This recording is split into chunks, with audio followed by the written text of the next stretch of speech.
샴푸실에 누워 있었어요. 그런데 오늘은 이상했죠. 그의 손길이 목덜미 아래로 너무 천천히 내려왔거든요. 숨이 막힐 만큼 떨렸고 그 손이 내 젖은 머리카락을 감쌀 때 나는 속으로 중얼거렸어요.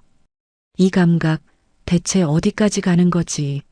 물이 꺼지고 그 손이 내 목 위에 오래 머물렀을 때 나는 조용히 말했어요. 지금 커튼 닫아도 되죠? 불빛이 가려지고 우리 둘만의 공간이 되자 그가 내 뺨을 감쌌습니다. 입술이 숨결 위로 조용히 내려왔어요. 처음 닿은 그 순간 심장이 먼저 입술을 알아봤습니다. 오늘의 사연 지금 시작합니다. 구독과 좋아요는 사랑입니다. 내 이름은 이화영, 63입니다. 동네 아파트 앞에 있는 작은 미용실에 머리를 감기러 간 날이었어요. 몇 년을 다녔던 곳인데 그날은 이상하게 달랐죠. 샴푸실로 들어갔는데 내 머리를 감겨주는 손이 처음 보는 남자였습니다. 조금 젊어 보였어요. 한 50 중반쯤 관리복 대신 검은 셔츠에 앞치마를 두른 조용하고 눈이 깊은 남자. 그 남자가 샴푸를 덜어내는 순간 형광등 아래로 전류처럼 떨림이 퍼졌습니다. 그의 손끝이 내 목선을 따라 조심스럽게 내려왔고 나는 눈을 감은 채 심장을 움켜쥐었습니다. 거품이 귀 뒤로 흘러내리고 그 사람의 손이 그걸 따라 천천히 조금은 망설이며 움직였어요.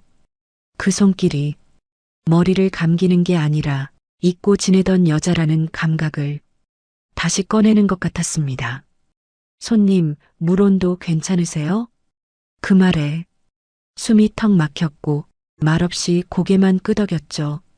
내 목소리가 떨릴까봐 귀 밑을 지나 어깨선까지 스친 그 손길, 그건 그냥 샴푸가 아니었어요. 외로움 위에 조용히 얹힌 따뜻한 손이었습니다. 수건을 목덜미에 덮어주고 물기를 닦아낼 때마다 나는 더 깊이 그 사람 안으로 들어가고 있었습니다. 그날 밤 베개에 머리를 대고 누워서도 그 손끝이 자꾸 떠올랐습니다. 이제 나는 압니다. 머리가 자라서가 아니라 그 사람 손이 그리워서 미용실을 다시 찾게 될 거라는 걸요. 며칠을 망설이다가 나는 다시 미용실 예약을 눌렀습니다. 이름을 적는 칸에 이화영이라고 쓰는 순간 괜히 심장이 덜컥했어요. 혹시 그 사람이 또 내 머리를 감겨줄까 봐요. 아니, 감겨줬으면 해서요. 예약 시간에 맞춰 문을 열고 들어서자 프런트 너머로 그가 먼저 나를 봤어요. 그 순간 미용실 공기가 왠지 더 따뜻하게 느껴졌습니다. 오셨어요, 화영님. 그 말 정말 너무 자연스럽게 내 이름을 불렀습니다. 그 목소리에 목덜미가 서늘해졌다가 곧 따뜻해졌어요. 나는 아무렇지 않은 척 고개를 끄덕였고 그는 조용히 샴푸실로 먼저 걸어 들어갔습니다. 커튼을 반쯤 닫고 누워달라 했고 나는 무의식적으로 그의 손길을 기다렸습니다. 미온수는 오늘도 적당했고 샴푸는 익숙한 향이었어요. 하지만 그 사람 손은 그날보다 더 천천히, 더 조심스럽게 움직였습니다. 거품이 목덜미에 닿을 때 숨이 멎었고 그가 귀를 넘겨 감아줄 때 나는 입술을 꼭 다물었습니다. 화영님, 목 좀 불편하실 수 있어요. 제가 받쳐드릴게요. 그 말과 함께 손이 목 뒤를 감싸 안았고 나는 그대로 그 손에 기댔습니다. 샴푸실은 조용했고 물소리만 흐르고 있었지만 내 심장은 그보다 더 큰 소리로 뛰고 있었습니다. 그가 수건으로 물기를 닦으며 조금 더 천천히 아주 조심스레 어깨선을 눌러줄 때 나는 그저 눈을 감고 있었습니다. 그 사람이 지금 내 머리를 감기고 있는 걸까 아니면 내 마음을 쓰다듬고 있는 걸까? 그날 밤 나는 처음으로 그 사람의 이름이 궁금해졌습니다. 내 이름을 그렇게 다정히 부르던 사람, 그는 누굴 기다리고 있었던 걸까요? 머리를 감기고 나오는 길, 거울 앞에서 드라이를 받으면서도 나는 계속 샴푸실 쪽만 힐끔힐끔 바라봤습니다. 그 사람은 안 보였고 내 머리는 말라갔지만 가슴은 아직 젖은 채였습니다. 다음에 또 뵐게요, 화영님. 그 인사에 나는 내도 못하고 고개만 숙인 채 나왔습니다. 문을 열고 나왔는데 해가 져 있었고 바람이 머리카락을 살짝 걷어냈습니다. 그런데 주차장 쪽에서 누가 부르는 소리가 들렸습니다. 화영님, 뒤돌아보니 그 사람이 서 있었어요. 검은 셔츠는 벗고 회색 바람막이를 입은 그는 조명 아래서 훨씬 더 낯설게 다정해 보였습니다. 지하철역까지 가세요? 같이 걸어요. 저도 그쪽 방향이라 거절할 이유가 없었고 거절하고 싶지도 않았습니다. 우리는 나란히 걷기 시작했고 나는 걷는 내내 왼쪽 팔 너머로 그 사람 온기를 느꼈습니다. 아무 말 없이 잠깐의 정적이 이어졌고 그가 먼저 입을 열었습니다. 오늘 화영님 머리에 샴푸할 때 기분이 이상했어요. 그 말에 심장이 덜컥 내려앉았습니다. 이상하게 손을 떼고 싶지가 않더라고요. 나는 말이 나오지 않았고 대신 고개를 숙였습니다. 그가 조용히 웃으며 말을 이었죠. 죄송해요. 이런 말 하면 안 되는 거 아는데 나는 그제야 살짝 고개를 들고 말했습니다. 괜찮아요. 저도 그 손이 자꾸 생각났으니까요. 지하철역 앞에서 우리는 잠시 멈췄습니다. 사람들이 오가고 있었지만 내 눈엔 그 사람만 보였습니다. 그는 조용히 말했습니다. 다음에 저녁 같이 하실래요? 그냥 머리 말리기 전에 밥부터 먹는 걸로요. 나는 대답 대신 미소만 지었습니다. 그 미소 안에 이미 작은 허락 하나쯤은 들어있었을지도 모릅니다. 그날 저녁 나는 평소보다 더 천천히 옷을 골랐습니다. 미용실에서 만났던 그 남자, 내 머리를 감겨줬던 손이 이젠 밥상 맞은편에 앉는다는 게 왠지 모르게 두근거렸거든요. 식당은 조용한 한식당이었어요. 단정한 나무 테이블, 작은 조명 아래 그가 먼저 와 있었습니다. 화영님 오셨네요. 자리 여기에요. 나는 조심스레 마주 앉았고 그는 내 물컵부터 먼저 챙겨줬습니다. 식사 중엔 별 얘기 없었어요. 날씨 얘기, 동네 얘기, 그리고 머리 손질 얘기 조금. 근데 이상하게도 그 평범한 대화 속에서 나는 자꾸 그의 손만 바라보게 됐습니다. 샴푸를 덜어내던 손, 물 온도를 맞추던 손, 그리고 목덜미에 수건을 얹던 그 손. 지금은 식탁 위에서 젓가락을 들고 있었지만 내 눈엔 여전히 그때의 따뜻함이 남아 있었죠. 식사가 끝나고 조금 어색한 정적이 흘렀을 때 그가 조용히 자신의 손을 테이블 위로 올렸습니다. 그리고 말했습니다. 화영님, 손 한번 잡아봐도 될까요? 나는 그 손을 보았습니다. 크고 다부지고 하지만 너무 조심스럽게 나를 기다리는 손. 내 손은 이미 그의 쪽으로 조금씩 다가가고 있었는지도 모릅니다. 잠깐만요. 나는 한숨을 쉬고 손가락을 조심스레 그의 손 위에 올려놓았습니다. 말없이 단지 그렇게 서로의 체온을 확인하는 것만으로 충분했습니다. 그는 내 손을 꼭 잡지 않았고 나는 그에게 기대지도 않았어요. 단지 그 사람의 온기가 내 안에 조용히 들어왔습니다. 그리고 나는 조금 더 그의 샴푸실이 그리워졌습니다. 그날은 평소보다 예약이 늦은 시간이었습니다. 저녁 8시 30분, 마지막 타임. 프런트 직원이 먼저 퇴근하고 미용사 한 분도 인사하고 나가자 남은 건 그 사람과 나 그리고 닫힌 셔터뿐이었죠. 샴푸실에 누워 있는데 이상하게 오늘은 그의 손길이 더 천천히 더 깊게 들어왔습니다. 물줄기 소리가 괜히 더 크게 들리는 것 같았고 조명이 희미해져서 그런지 나는 숨조차 작게 쉬었습니다. 그의 손이 귀 뒤를 감싸고 뒷목을 조심스레 감싸주는 순간 숨이 멎을 뻔했어요. 화영님, 목 불편하시면 말씀하세요. 목이 불편한 게 아니라 가슴이 뛰어서 숨을 제대로 못 쉬겠다고 말하고 싶었지만 입을 열 수가 없었어요. 그의 손이 내 젖은 머리카락을 모으고 두피를 감싸듯 마사지할 때 나는 눈을 감은 채 속으로만 중얼거렸습니다. 이 감각, 이 떨림, 대체 어디까지 가는 거지? 물이 꺼지고 수건으로 머리를 감싸줄 때 그 손이 내 목덜미 위에 살짝 머물렀습니다. 평소보다 오래, 아주 오래 나는 그 손이 떨어지지 않기를 바랐고 그도 떼지 않았습니다.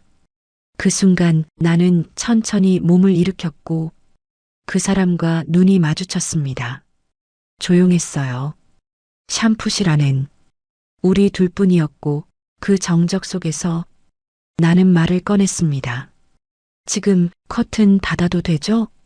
그가 고개를 끄덕였고 나는 천천히 커튼을 닫았습니다.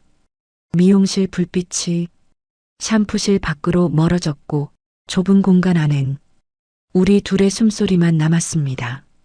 나는 그를 바라봤고 그는 내게 다가왔습니다. 샴푸실 그 조용한 공간 안에서 우리는 말없이 서로를 마주했습니다.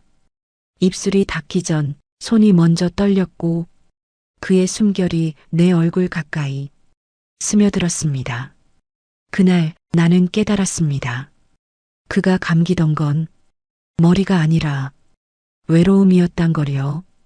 커튼이 닫히는 소리는 생각보다 작았습니다. 하지만 그 안에 갇힌 공기는 전혀 작지 않았죠. 숨결 하나, 시선 하나, 손끝 하나까지도 모두 뚜렷하게 들리고 선명하게 느껴졌으니까요. 그는 말없이 나를 바라봤습니다. 나는 고개를 들었고 눈이 마주친 그 순간 입술이 닿았습니다. 처음이었지만 낯설지 않았습니다. 어쩌면 오래전부터 서로를 기다리고 있었는지도 모르니까요.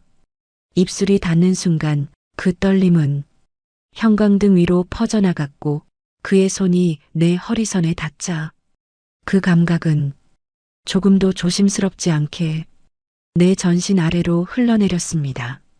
나는 한 발 다가섰고 그는 한 손으로 내 뒷목을 감쌌습니다. 입술과 입술 사이로 조용한 숨이 섞였고 서로의 체온이 옷 사이를 넘어 스며들기 시작했죠. 그의 손이 내 등 라인을 따라 조용히 허리 아래까지 내려왔을 때 나는 더는 도망치지 않았습니다. 화영님, 멈출까요? 그의 속삭임이 귀를 간지렸고 나는 대답 대신 조용히 고개를 저었습니다. 아니요. 오늘 저도 놓치고 싶지 않아요.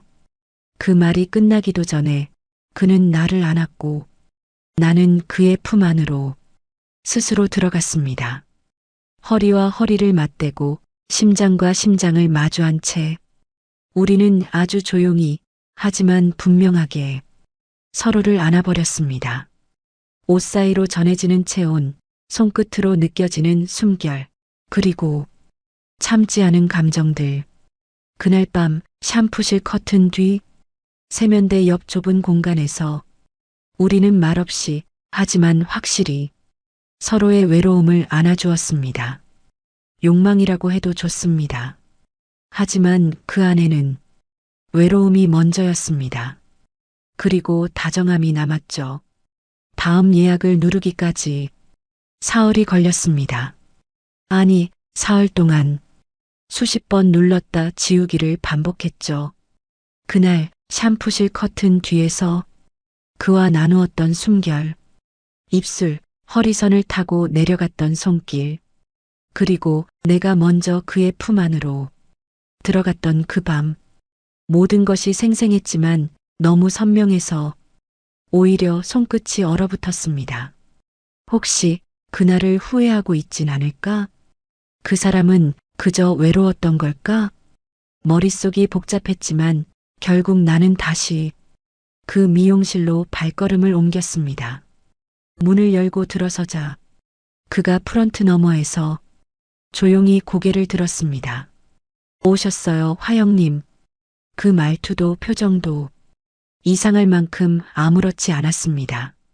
나는 그 미소가 다행이면서도 어딘가 서운했습니다. 아무 일도 없던 것처럼 날 반기는 그 모습에 내 혼자만 깊었나 싶기도 했죠. 샴푸실 커튼이 열리고 나는 다시 누웠습니다. 이번에도 그의 손은 조심스럽고 따뜻했습니다. 하지만 이상하게 오늘은 그 온기가 가슴까지는 닿지 않았습니다. 입술도 닿지 않았고 숨소리도 섞이지 않았습니다. 그는 묻지 않았고 나도 말하지 않았습니다. 마치 그날 밤은 없었던 일인 듯 거품은 흘러내렸고 물소리는 부드러웠지만 그날과 같지 않았습니다. 수건으로 물기를 닦던 그가 잠깐 머뭇거리다 조용히 말했습니다. 화영님, 오늘은 좀 멀게 느껴지시네요. 나는 그대로 눈을 감은 채 한참을 말하지 못했습니다. 그리고 아주 조용히 대답했죠. 민석 씨가 먼저 돌아선 것 같아서요. 그는 아무 말 없이 타월을 접었습니다. 그 순간 우리는 같은 공간에 있으면서도 아주 멀리 떨어져 있는 기분이었습니다. 가깝고도 먼 거리, 눈을 뜨면 사라질까 두려운 그 사람과의 우리. 창밖에서 초인종 소리가 났을 때 나는 순간 가슴이 철렁 내려앉았습니다. 이 시간에 누구지? 현관을 열어보니 그 사람이 서 있었습니다. 민석 씨, 회색 바람막이 차림에 두 손은 주머니에 눈은 바닥을 보고 있었죠. 갑자기 와서 죄송해요. 그 한마디, 그 말이 이상하게도 울컥하게 만들었습니다. 나는 고개를 끄덕이며 조용히 현관문을 열었고 그는 말없이 안으로 들어섰습니다. 거실 조명이 어둑했기에 우리는 등도 손도 멀찍이 떨어져 앉았지만 공기는 그 샴푸실보다 더 짙었습니다. 민석 씨가 먼저 입을 열었습니다. 그날 이후 화영님 눈을 똑바로 못 보겠더라고요. 나는 아무 말도 하지 않았습니다. 그가 계속 말했습니다. 내가 감당할 수 있을까? 그 생각만 계속 들었어요. 감당이요? 내 마음도 화영님 마음도요. 그 말에 나는 그를 바라봤습니다. 그날 커튼 닫은 사람 저였어요. 입 맞춘 것도 안긴 것도 전부 내가 먼저였어요. 나는 차분히 말했지만 속은 떨렸습니다. 그는 고개를 들고 나를 바라보다 천천히 다가와 내 앞에 무릎을 꿇었습니다. 그날 이후 매일 생각났어요. 목덜미에 닿던 그 체온, 샴푸 거품에 젖은 화영님 머릿결, 그리고 내 품에 안겼던 당신, 그의 두 손이 내 무릎 위에 조심스레 놓였습니다. 다시 그 손 잡아도 될까요? 나는 그의 손등을 가만히 감쌌습니다. 이제 와서 물어요? 나 그날 이후 매일 기다렸는데 우리는 말없이 마주 앉은 채 서로의 손을 꼭 잡았습니다. 아무 말도 아무 행동도 없었지만 그 순간 이미 모든 게 다시 시작됐다는 걸 알 수 있었어요. 이번엔 어디도 숨지 않을 거라고. 둘 다 다짐했는지도 모릅니다. 그날 밤 나는 조심스럽게 거실 조명을 끄고 주방의 작은 스탠드만 켜두었습니다. 민석 씨는 말없이 내 소파 끝에 앉아 있었고 나도 그 옆에 천천히 몸을 기댔습니다. 우리는 아무 말 없이 서로의 체온만 확인했습니다. 그저 그 손이 아직 내 무릎 위에 있다는 것, 그리고 내 마음이 아직 그의 손을 놓지 않았다는 것. 커튼 너머 바람소리가 들리던 그 밤, 민석 씨가 낮게 물었습니다. 이렇게 있어도 돼요? 나는 고개를 끄덕였습니다. 그래요. 오늘은 아무 말 없이 그냥 곁에 있어줘요. 그 말에 그는 천천히 내 어깨에 손을 얹었고 나는 그 손에 머리를 기대었습니다. 심장이 아주 천천히 그러나 깊게 울렸습니다. 그의 손이 내 손등을 스쳤고 손끝이 팔을 타고 내 어깨로 올라왔습니다. 그리고 조용히 내 머리카락을 넘겼죠. 화영님, 이 머리 내가 감긴 거 기억나요? 잊을 수가 없죠. 나는 그를 바라봤고 그 순간 그의 입술이 내 이마 위에 천천히 내려왔습니다. 목소리도 숨소리도 다 지워진 밤, 그 입맞춤은 다정했고 그리고 점점 더 가까워졌습니다. 입술이 이마에서 볼을 타고 내려오고 내 손끝은 그의 가슴께를 조심스레 스쳤습니다. 조명이 어두워서일까요? 아니면 마음이 깊어져서일까요? 우리는 숨을 섞으며 천천히 하지만 분명히 서로를 안았습니다. 셔츠 단추 하나, 그의 손끝 하나, 내 허리선 아래로 번져가던 그 떨림까지, 그건 욕망이라기보단 지독한 외로움 끝에서 서로를 찾아낸 위로였습니다. 그의 숨이 내 목선을 타고 내려왔고 나는 눈을 감은 채 그 온기를 가만히 받아들였습니다. 그날 밤 우리는 서로의 집이 되었습니다. 바람 부는 밤이었지만 그 품 안에서 어떤 추위도 느껴지지 않았습니다. 그 후로도 우리는 조심스레 만남을 이어갔습니다. 퇴근길 마트 한켠 벤치에 나란히 앉아 뜨거운 호빵을 나눠 먹기도 했고 장 보는 척하며 같은 마트 통로를 2번씩 돌아도 봤습니다. 하지만 오래가지 못했습니다. 그를 둘러싼 소문이 샴푸실보다 더 빨리, 더 깊게 퍼져버렸죠. 나이 들어서 저게 뭐야?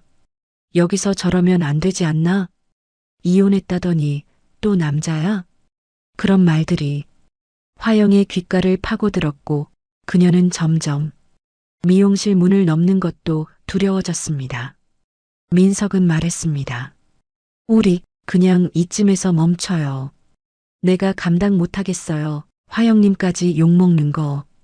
하지만 화영은 그날 밤 샴푸실 커튼 뒤에서 자신의 외로움을 처음 안아준 그 남자의 등을 그렇게 쉽게 놓을 수 없었습니다. 그리고 어느 날 동네 복지센터에서 열린 작은 강연회에 둘은 나란히 앉게 되었습니다. 우연을 가장한 운명 같은 장면이었죠. 마이크를 잡은 사회자가 참석자 중 손을 들어 요즘 가장 감사한 사람을 말해주세요라고 했을 때 화영은 주저없이 손을 들었습니다. 그리고 천천히 일어섰죠. 제 옆에 앉은 이 사람은 매일 저의 머리를 감겨주는 사람입니다. 그 손끝에서 저는 사랑이 뭔지를 처음 알았어요. 사람들이 조용해졌습니다. 화영은 민석을 바라보며 천천히 단단히 말했습니다. 나는 이 사람을 사랑합니다. 민석의 눈가가 붉어졌고 박수는 천천히 그러나 확실하게 퍼져나갔습니다. 그날 이후 사람들은 여전히 수군거렸습니다. 하지만 그보다 더 많았던 건 멋지다, 나도 저런 사랑 해보고 싶다는 진심 섞인 말들이었죠. 그리고 다시 샴푸실의 커튼이 닫히는 날이면 화영은 말없이 민석의 손을 잡고 누웠습니다. 이젠 당신 손 아니면 안 되겠네요. 그 말에 민석은 웃으며 대답했습니다.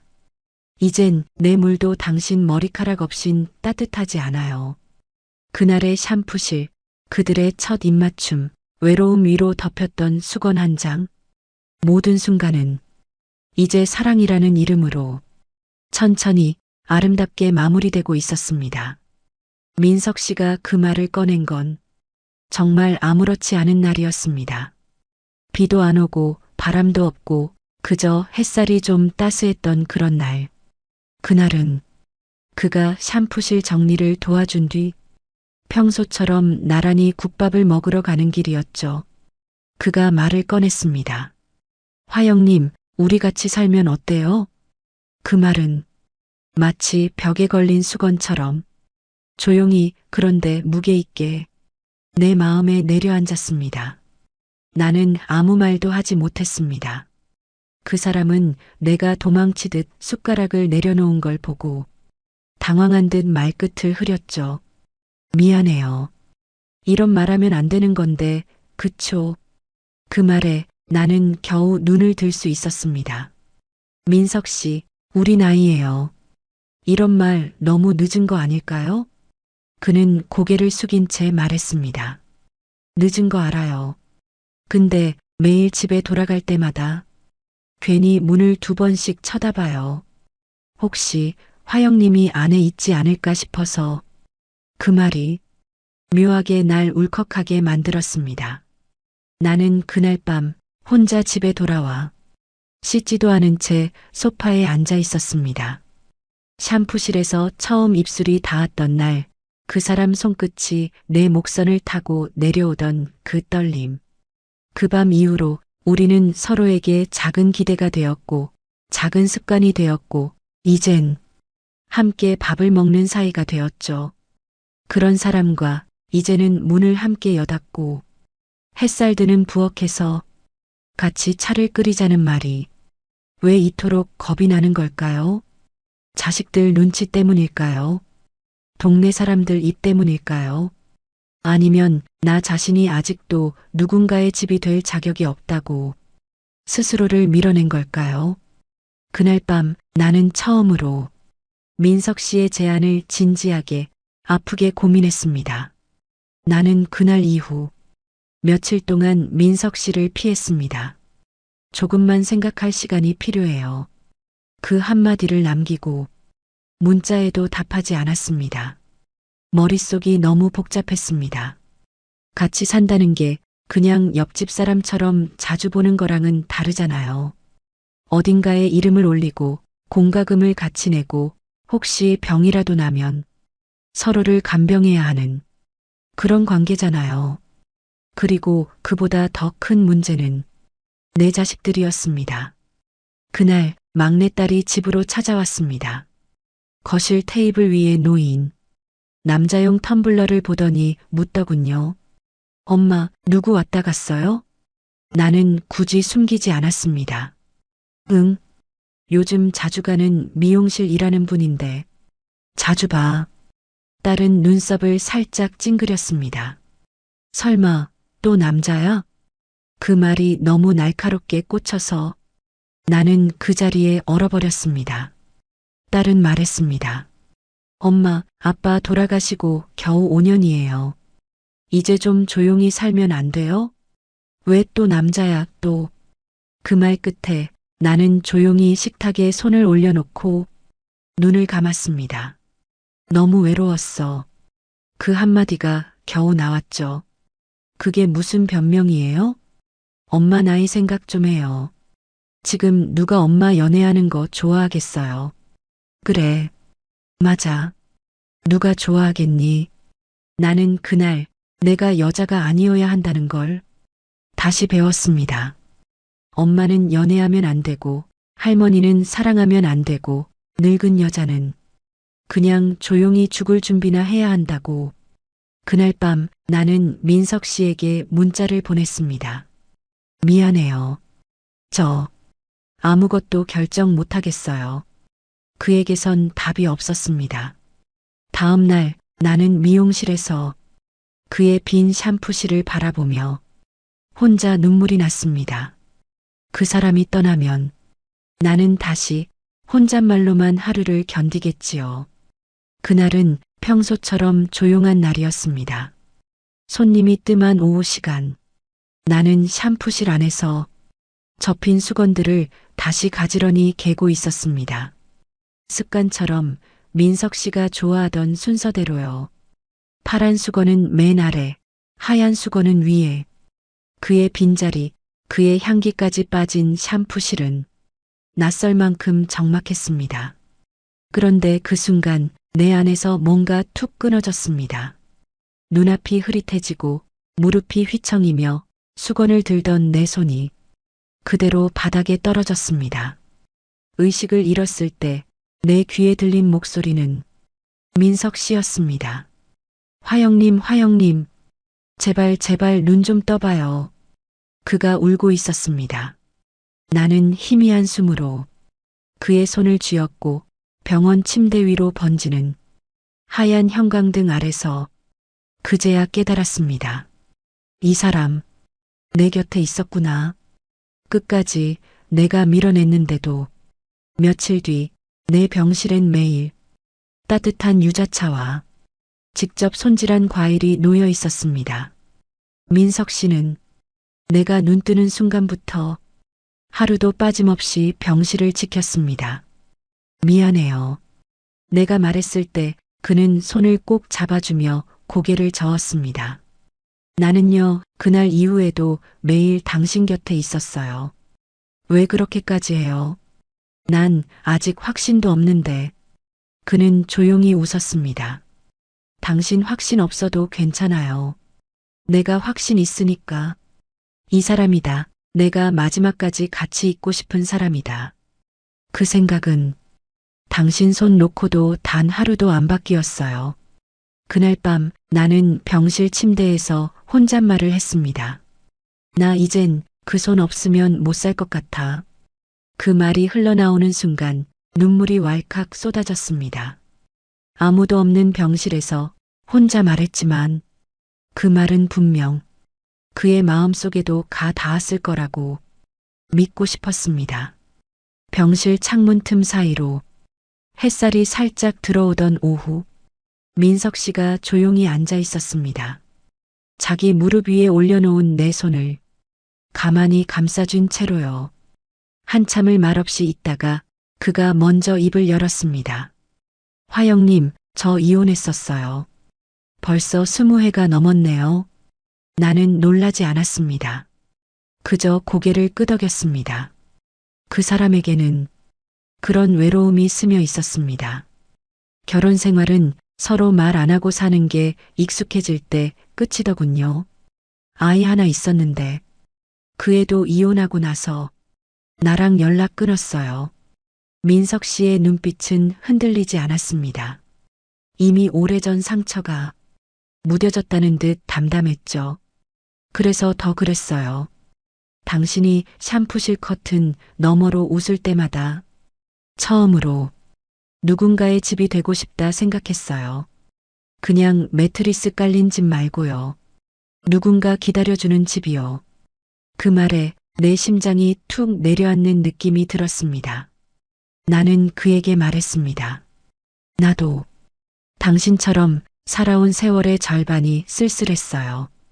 누군가 옆에 있어도 외로움은 지워지지 않더라고요. 그는 잠시 고개를 끄덕이다가 주머니에서 작은 종이 상자를 꺼냈습니다. 흔한 반지 상자였죠. 하지만 그 안에는 반지가 아니라 작은 열쇠 하나가 들어 있었습니다. 제 집 열쇠예요. 무리해서 드리는 거 아니에요. 그냥 이 열쇠를 갖고 있으면 언제든지 들어올 수 있다는 뜻이에요. 나는 말없이 그 열쇠를 가만히 쥐었습니다. 손바닥에 닿은 그 쇠의 감촉이 웬일인지 뜨겁게 느껴졌습니다. 그날 밤 병실 창밖에는 달이 떠 있었습니다. 나는 가만히 생각했죠. 누군가의 집이 되고 싶다는 말이 어쩌면 우리 모두가 평생을 살아가며 품는 가장 따뜻하고 조용한 바람이라는 걸.